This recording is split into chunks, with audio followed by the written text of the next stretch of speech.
Hello and you're watching Claptrap. We are back again. Today's video is full of information. This is for the people those who are planning to redo their house, constructing a new house, or maybe those who are interested in architect as a profession, or people those who want to become professional interior decorator and interior designer. वही basic question से शुरू करेंगे, उसके बाद में आपको बताएंगे कि आप कैसे सही आर्किटेक्ट या इंटीरियर डिज़ाइनर चूज़ कर सकते हैं. Let's begin the video. Hi Prerit. Hello. How are you? I am good. Okay. बहुत डिफरेंट आज हम बात करने वाले हैं आपसे. हाँ, काफ़ी टाइम बाद मुलाकात हो रही है. exactly. पर आपको अनप्रिपेयर्ड भी हमने पकड़ लिया है. आप कुछ कर रहे थे आई बिलीव. हाँ, मैं अकाउंट्स देख रहा था. अकाउंट्स देख रहे थे. अच्छा, मुझे लगा आप कुछ ऐसा बताएंगे कि जो रेलेवेंट है हमारी फील्ड से, यानी कि आप कुछ फर्नीचर ड्रॉ कर रहे थे या लेआउट बना रहे थे. Okay, so for the viewers जो पहली बार देख रहे हैं उनको क्विकली आपका इंट्रोडक्शन दे दें. आपका नाम है प्रेरित और आप हैं इंटीरियर डिज़ाइनर आर्किटेक्ट. थोड़ा सा मेरे को बता दीजिए कि आप professional architect and interior designer है, राइट? एग्जैक्टली. ओके. और बहुत सारे प्रोजेक्ट आपने एग्जीक्यूट कर लिए. हाँ जी. आज हम आपसे वो सवाल पूछेंगे जो बेसिकली हमारे जहन में होते हैं, या most of our viewers they have these questions running in their mind. Okay. तो वो आपसे पूछेंगे कि what is architect. Architecture basically एक तरीके का डिज़ाइनर होता है जो मेनली फोकस करता है प्लानिंग में, स्ट्रक्चर रिलेटेड चीज़ में और एलिवेशंस में. अच्छा. हाँ जी. Interior designer is not an architect. वो अभी नेक्स्ट क्वेश्चन होगा मेरा. वो थोड़ा सा हम लोग थोड़ा इंटरेस्टिंग करेंगे इसको, है ना. तो आर्किटेक्ट वो हैं जो बेसिकली लेआउट्स बनाते हैं. एग्जैक्टली. फॉर एग्जांपल ये आपके लेफ्ट राइट में जो वॉल है ये आर्किटेक्ट डिजाइन करेगा. हाँ जी. तो छोटा सा एग्जांपल के साथ मुझे बता दीजिए जो ये डिसाइड करता है डोर्स कहाँ होंगे, विंडो कहाँ होंगे. यस, जो स्पेस की प्लानिंग होती है. अच्छा. हाँ जी. जैसे एक प्लॉट होता है, प्लॉट में कितना सेटबैक होना चाहिए, कितना एफएआर होना चाहिए, कितने फ्लोर की हाइट होनी चाहिए, ये सब जो है एक आर्किटेक्ट डिसाइड करता है. आर्किटेक्ट प्लान करता है कि क्लाइंट की क्या रिक्वायरमेंट है. Supposedly he needs a 3 bedroom, तो वो उस 3 बेडरूम को कैसे उस स्पेस में कवर्ड एरिया के अंदर मैनेज करेगा, प्लान करेगा, एंड देन उसे प्रेजेंट करेगा जो कि स्ट्रक्चर बनाने के काम आएगा. ठीक है. All right. Licensing and government approval के काम भी वो भी कभी कभी वही आर्किटेक्ट ही करेगा वो. ठीक है. दूसरा होता है interior designer. What is who is interior designer? Interior designer वो होता है जो जब आर्किटेक्ट उस स्पेस को डिजाइन कर लेता है उसके बाद उसका स्ट्रक्चर फॉर्म हो जाता है, देन पार्ट आता है इंटीरियर डिजाइनर का. ओके. जिसके अंदर इंटीरियर डिजाइनर जो होता है वो इंटरनल स्पेस को डिजाइन करता है. अच्छा. कलर कॉम्बिनेशन से लेके प्लेसमेंट ऑफ फर्नीचर. अच्छा. Architect can be a interior designer but an interior designer can not be an architect. ये एक बहुत बेसिक चीज है. काफी व्यूअर्स जो हमारे व्यूअर्स को नहीं समझ में आता. एग्जैक्टली. तो उस केस में ये होता है कि जब आर्किटेक्ट एक स्पेस को डिजाइन कर देता है, एक फ्लोर्स को कास्ट कर देते हैं, वॉल्स खड़ी हो जाती हैं, देन पार्ट आता है इंटीरियर डिजाइनर का. इंटीरियर डिजाइनर क्या करता है, वो एक्चुअल स्पेस जो होती है और एक्चुअल फर्नीचर का जो साइज होता है उसको उसके अंदर कॉर्पोरेट करता है. अच्छा. हाँ जी. ठीक है. और interior decorator? Interior decorator basically वो होता है जो इंटीरियर डिजाइन, जब इंटीरियर हमारा डिजाइन हो जाता है उसके बाद कौन से कलर की बेडशीट्स होनी चाहिए, अच्छा, एसेसरीज कहाँ पे प्लेस होनी चाहिए, कौन सा एसेसरीज कहाँ पे अच्छा लगेगा, उस एसेसरीज की हाइट क्या होनी चाहिए. अच्छा. हाँ जी. कि जो आपका बेड होता है, जो आपके सोफे होते हैं उसमें कितने कुशन्स होने चाहिए, कितने पिलोज होने चाहिए, वो सारी चीजें एक इंटीरियर डेकोरेटर देखता है. ओके. अगर आपके केस में एग्जांपल लें तो आप बेसिकली आर्किटेक्ट भी हैं, इंटीरियर डिजाइनर, डेकोरेटर दोनों हैं आप. हाँ, राइट. और अभी आपकी चीज को, आप ही के मैटर को अगर हम इम्प्लीमेंट करें तो फॉर एग्जांपल ये वॉल का स्ट्रक्चर आपने 95 डिग्री पे जो आपके पीछे है, आपके लेफ्ट में, ये क्रिएट किया एज एन आर्किटेक्ट. फिर आपने प्लेस किया यहाँ पे कि आप एक कॉर्नर यूनिट रखेंगे. ये एक इंटीरियर डिजाइनर का काम है. हाँ जी. इंटीरियर डेकोरेटर का काम है कि उसको एक्सेसराइज करते हैं. वो बेसिकली जैसे उसमें छोटे छोटे पीसेज रखते हैं कि उसमें क्या रखना है. हाँ जी. और हमने बात की interior designer and interior decorator. Generally ये एक कॉमन फीचर है एक ही बंदे का. Yes. Generally it is more और लेस काफी टाइम यही होता है कि ये एक कॉमन पर्सन ही करता है until and unless if the personal client needs a interior decorator separately, which doesn't happen usually. Not happens usually, and most of the time what happens when someone wants to shoot the place, जब वो proper photography कराता है, then उसमें interior decorators की ज़्यादा जरूरत पड़ती है. ठीक है। हाँ जी। अब हमारे वो व्यूअर्स के लिए जो कि कंफ्यूज रहते हैं हमेशा कि तो पहले आपने हालांकि उसके काफ़ी सारे सवालों के जवाब दे दिए कि पहले एक आप इंटीरियर प्रॉपरली एक आर्किटेक्ट सेलेक्ट कर लें, और जब भी घर बनाने जाते हैं अपना खुद से वो लोग कर रहे हैं तो सबसे पहले उनको एक आर्किटेक्ट लेना है। So I tell you the complete process. Oh lovely. Yeah मैं आपको पूरा एक स्क्रैच से लेके एंड तक कैसे घर को बनाया जाता है वो मैं प्रोसेस बताता हूँ, क्योंकि काफ़ी टाइम हमारे पास व्यूअर्स के कॉल्स आते हैं तो वो यही कहते हैं कि हमारा कुछ प्लॉट है उसको डिज़ाइन कर दो, कहीं कहते हैं कि हमारी सिर्फ कास्ट हो चुकी है फ्लोर्स तो उसको डिज़ाइन कर दो, कहीं कहते हैं ऑलरेडी डिज़ाइन बिल्डर ने बना के दे दिया उस प्लेस को डिज़ाइन कर दो। तो I tell you the scratch की कैसे स्टेप वाइज काम होता है और कैसे सारी चीज़ें आगे बढ़ती हैं जी। इनिशियली क्या होता है, अगर किसी के पास सिर्फ सिंगल प्लॉट है तो उसके लिए सबसे पहले उसे जो है कंसर्न करना चाहिए आर्किटेक्ट को। अच्छा। हाँ जी। आर्किटेक्ट क्या करेगा, आर्किटेक्ट आपकी रिक्वायरमेंट्स को नोट डाउन करेगा जी। उसके बाद जो उस एरिया का, हर एरिया का अलग अलग FAR होता है एज पर एज गवर्नमेंट के हिसाब से। राइट। हर एक एरिया का, कवर्ड एरिया का कोई रेशो होता है, तो वो सारी चीजें वो आपको गाइड करेगा कि सपोजिटली 100x100 का प्लॉट है तो उसमें कितना कवर्ड एरिया हम बना सकते हैं, बिल्टअप एरिया कितना होता है, ये सारी चीजें आपको एक आर्किटेक्ट बताएगा। राइट। उसके बाद वो आपका एक बेसिक लेआउट बनाता है। उस बेसिक लेआउट से आपके साथ वो डिस्कस करेगा कि एग्जैक्टली क्या आपकी रिक्वायरमेंट वो फुलफिल हो रही है या नहीं हो रही।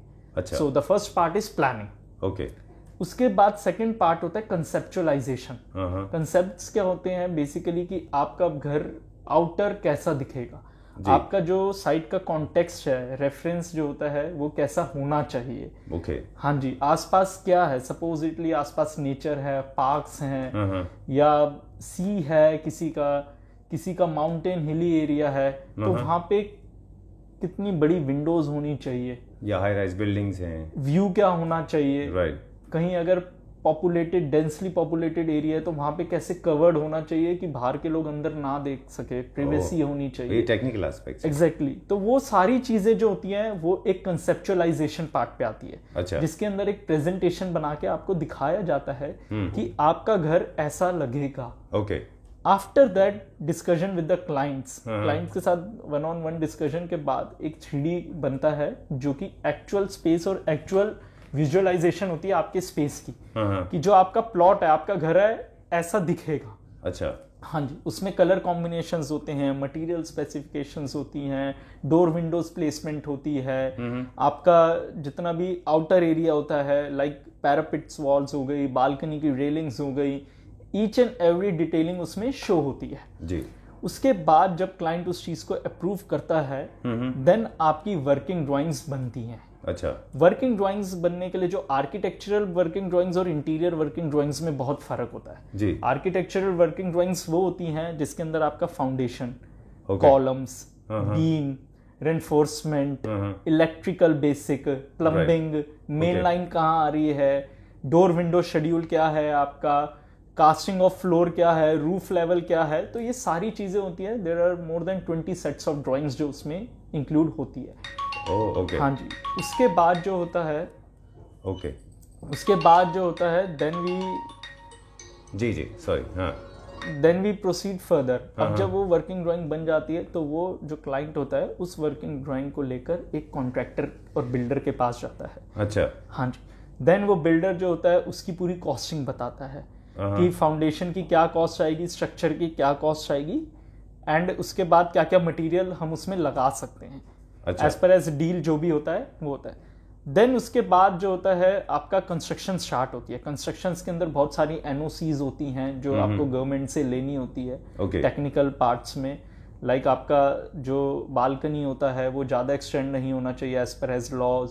आपका इलेक्ट्रिकल पार्ट्स होता है, प्लम्बिंग होती हैं, तो बहुत सारी जो गवर्नमेंट्स का नॉर्म्स है उनको फॉलो करा जाता है, उसका NOC ली जाती है। देन उसके बाद आपकी कंस्ट्रक्शन स्टार्ट होती है। ड्यूरिंग दैट कंस्ट्रक्शन जब आपके फ्लोर्स जो होते हैं कास्ट होते हैं, कास्ट होने के बाद कास्ट होने के बाद वॉल्स खड़ी होती हैं। Till that time architect will help you out in each and everything. So those are the things which are technicals in detail. जो एक मटीरियलाइज होता है, जो आपका सीमेंट हो गया, ईट हो गई, बदरपुर हो गया, रोड़ी हो गया, आपका पाइप्स हो गए, आपके टाटा स्टील के मटेरियल होता है, रॉड्स हो गए, तो वो सारी चीजें जो हैं टेक केयर करता है आर्किटेक्ट। अच्छा। नाउ द सेकंड पार्ट आता है आपका interior designer. Okay. Second stage में आपका इंटीरियर डिजाइनर इन्वॉल्व होता है।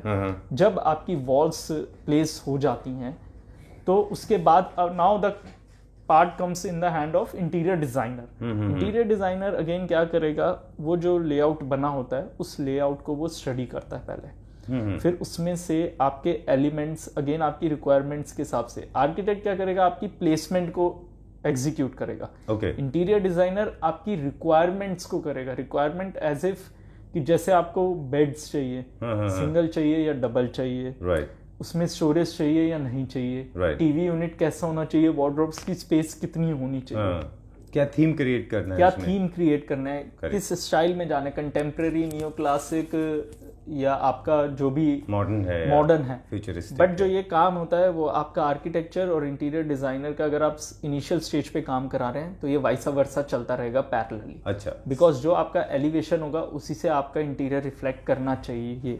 राइट। हाँ जी। हाइपोथेटिकली जैसे suppose I am creating Japanese और ओरिएंटल थीम, है ना, तो और हम चाहते हैं कि उसमें फ्रेंच विंडोज या लो विंडोज हों, तो वो काम आर्किटेक्ट का होता है। वो काम तो आर्किटेक्ट आपको पहले से उनको बताना होता है कि this is the kind of theme I am planning to create. Exactly. जैसे इंडियन थीम है तो यू हैव मोर कर्व्स, है ना, बिल्कुल बिल्कुल, है ना, तो वो सारी चीजें जो होती हैं वो एलिवेशन पे भी रिफ्लेक्ट होना चाहिए। अगर आप एक स्टार्टिंग से आर्किटेक्ट्स और इंटीरियर डिजाइनर को इन्वॉल्व करेंगे तो उसमें थोड़ा सा टाइम ज्यादा लगेगा, लेकिन आपका जो आउटपुट आएगा वो बहुत अच्छा रहेगा। ठीक है। एंड वो काफी अप्रिशिएबल होगा। ठीक है। हाँ जी। आपने बहुत सारे डाउट क्लियर कर दिए जी, प्लीज गो अहेड। या प्लीज। एंड सेकंड फेज में क्या होता है, कई क्लाइंट्स ऐसे होते हैं जो कहते हैं हमारा जो है स्ट्रक्चर ऑलरेडी बना हुआ है, now you have to do the renovation work. Okay. उस केस के अंदर if there is a civil part then you have to consult again an architect, और if is there only the interior part, like मैं इसमें difference बता देता हूँ, काफी व्यूअर्स को डिफरेंस नहीं समझ आते। लाइक आपने रेनोवेशन का प्रोजेक्ट स्टार्ट करवाना है किसी क्लाइंट ने अपने घर का, तो उस केस में उसे बालकनी एक्सटेंड करानी है, टॉयलेट बड़ा कराना है, वॉल्स को नॉक डाउन करना है, डबल स्टोरी बनाना है, उसे शेयर केस ऐड करना है, डुप्लेक्स बनाना है या माइनस करना है किसी स्ट्रक्चर को, तो वो कंसर्न होता है स्टार्टिंग में। You should concern an architect, because architect को नॉलेज होती है लोड्स की, राइट, स्ट्रक्चर की। वो स्ट्रक्चर पता होना बहुत जरूरी है। एक इंटीरियर डिजाइनर स्ट्रक्चर को बहुत ज्यादा फोकस नहीं करता बिकॉज वो उसने पढ़ा नहीं होता। आर्किटेक्चर जो होता है वो बेसिकली स्ट्रक्चरल पार्ट्स होते हैं सारे।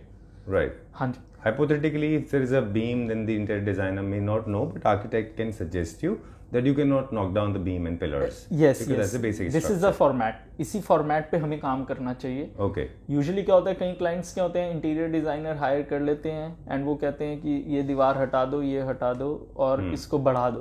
तो उस केस में क्या होता है, कभी कभार स्ट्रक्चर से छेड़खानी हो जाती है एंड जो उसका लोड होता है, कई जगह स्लैब्स बेंड हो जाती है, बीम्स जो होती हैं वो कमजोर पड़ जाती हैं, तो ये सब नहीं करना चाहिए। It's my personal request to everyone. Okay. हाँ जी।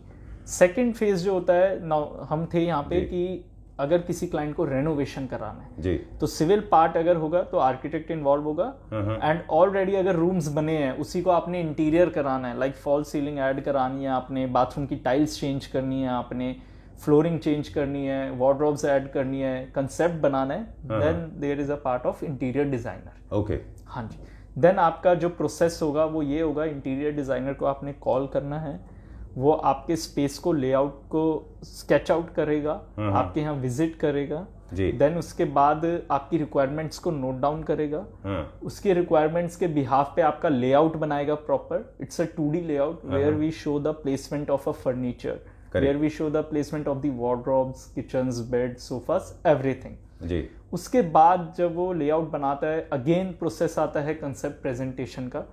नाउ आर्किटेक्चर कंसेप्ट प्रेजेंटेशन में और इंटीरियर डिजाइनिंग के कंसेप्ट प्रेजेंटेशन में फर्क होता है। आर्किटेक्चरल का जो कंसेप्ट प्रेजेंटेशन होगा वो होगा related to structure, related to exterior, related to your door window segments, कि बाहर से उसकी ब्यूटी कैसे रहेगी। बिल्कुल। इंटीरियर डिजाइनर की जो होती है वो इंटरनल ब्यूटीज होती हैं, कि आपकी वॉल्स का कलर क्या रहेगा, आपकी थीम क्या रहेगी, सोफा किस टाइप का आएगा, क्या फैब्रिक उसमें लगना चाहिए, ब्रास का काम होना चाहिए, गोल्ड इनले होना चाहिए। Those are the parts of the interior design. बिल्कुल बिल्कुल। हाँ जी, ठीक। देन उसके बाद इंटीरियर डिजाइनर जो है उस कंसेप्ट्स को आपको दिखाएगा। देन आपको वो कंसेप्ट्स को समझना भी होगा कि आपको क्या चीज पसंद आ रही है। इट जस्ट अ कंसेप्ट, एक basically process for saving the time. Correct है। एंड वो हमें ये पता लगाना होता है कि are we on a same page और नॉट। ओके। पता चले हम 3D बना ले, सारी मेहनत कर ले और क्लाइंट बाद में कहे कि ये तो मेरे को समझ नहीं आ रहा, किसी और डिजाइन पे जाओ। तो उसमें क्या होता है, क्लाइंट का भी टाइम वेस्ट होगा, डिजाइनर्स का भी टाइम वेस्ट होगा और आपका प्रोजेक्ट डिले हो जाएगा। जी जी। और जब आपका प्रोजेक्ट डिले होता है तो आपके पैसे भी ज्यादा लगने स्टार्ट हो जाते हैं। जी बिल्कुल बिल्कुल। हाँ जी। तो उस केस के अंदर जो होता है, सेकंड स्टेज जो होती है, वो उस कंसेप्ट प्रेजेंटेशन से ये पता लगा लेता है कि आपका और मेरा टेस्ट सेम है या नहीं।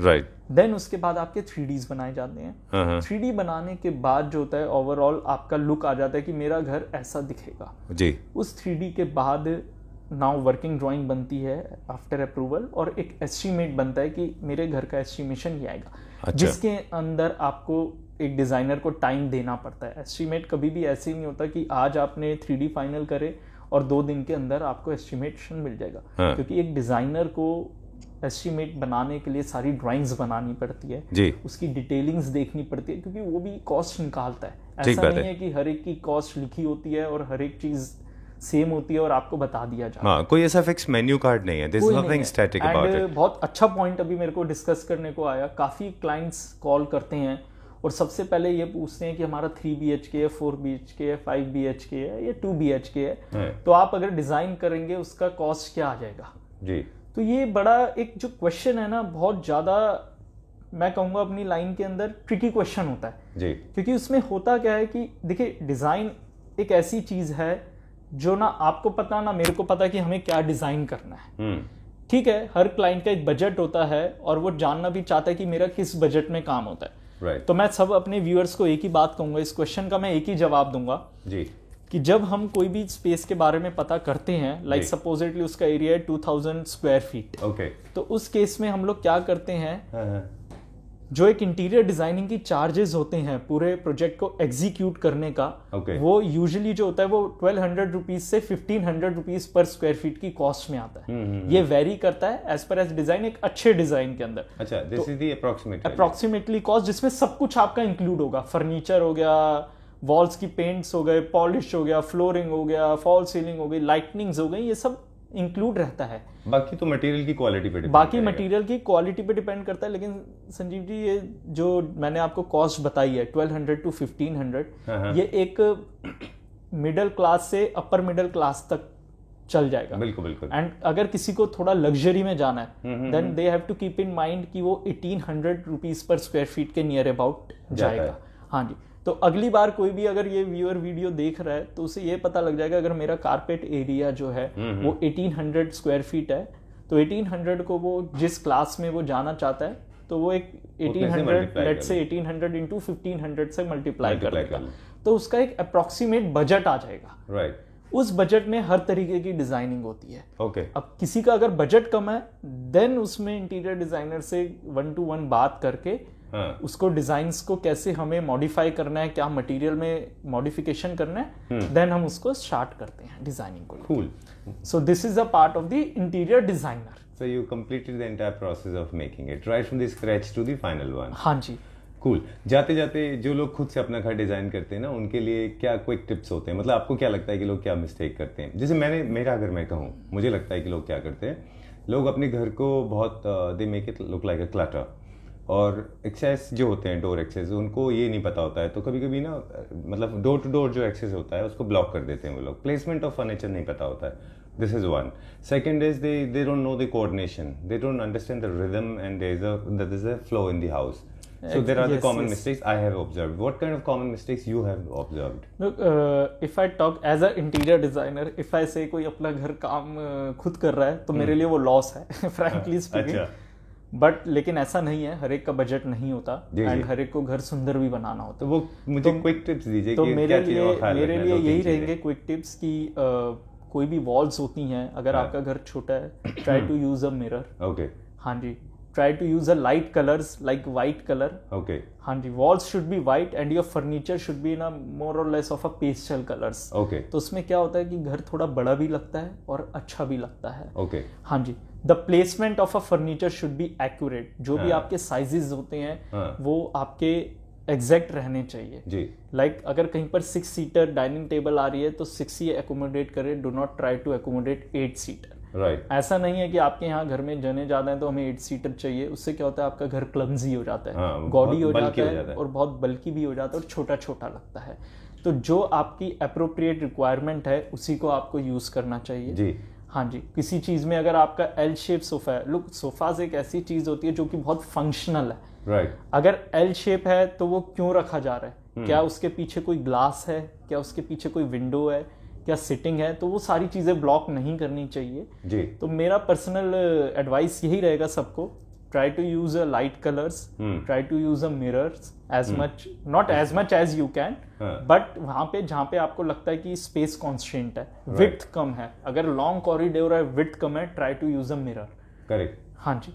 एंड दी बहुत सारे स्कीम्स होते हैं and I believe, correct me if I am wrong, this how I look at the whole designing process. Minimalistic approach with the pastel shades is the safest bet. Yes, है ना, it can never go wrong. Yes yes, चाहे आपका घर बड़ा हो या छोटा हो. एंड मैं सब व्यूअर्स को ये भी कहूँगा कि काफ़ी लोग जो हैं Pinterest, गूगल पे से सब फोटोज देखते तो हैं लेकिन वो अपनी स्पेस को विजुअलाइज नहीं कर पाते. राइट. अब सपोजिटली एज अ लेमैन मैं बात करूँ तो मैं अगर अपने Pinterest से या गूगल से कोई इमेज देखता हूँ जी, तो वो इमेज मैं देख तो लेता हूँ कि मेरे को वो बेड पसंद आ रहा है, पैनलिंग पसंद आ रहा है, लेकिन हम ये भूल जाते हैं कि हमारे रूम का साइज क्या है. Exactly. I am so sorry, I am cutting into it. मैं आपको एक एक्सपीरियंस शेयर करता हूँ. रिसेंटली हमारे एक व्यूअर्स ने मुझे एक सोफा का फोटो भेजा था, पूना से थे वो, और उन्होंने मुझे वो चाइनीज सोफा भेजा था जिसमें lounger, beds and what not, everything. It's like an elephant, है ना, पूरा बड़ा सा होता है, आपने भी देखा होगा. बोले I want to get it made. I mean that's what he asked me to. I said, do you have, what is the size of your room? He said 17 by 17.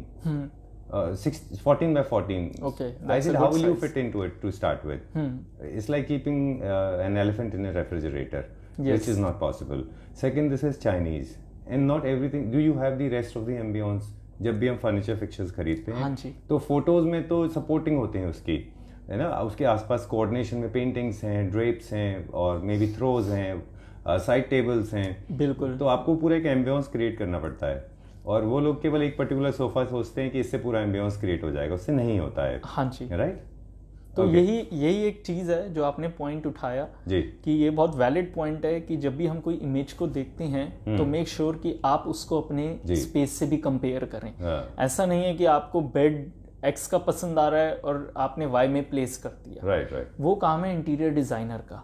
वो एक कॉमन ले मैन की अगर मैं language में कहूँ तो ले मैन को नहीं करना चाहिए. उससे क्या होता है, कभी कभार किस्मत अच्छी हुई तो घर अच्छा भी लग जाता है एंड अगर किस्मत अच्छी नहीं हुई तो like walking on a wire. Exactly. उसमें क्या है कि आप एज पे वॉक कर रहे हो और कभी भी आप गिर सकते हैं, पार भी निकल जाओ. हाँ, तो मैंने बताया ना कि अगर आप लकी हो तो अच्छा घर भी बन जाता है और अगर नहीं हुआ कुछ तो ब्लेंडर मिस्टेक्स बहुत हो जाती हैं.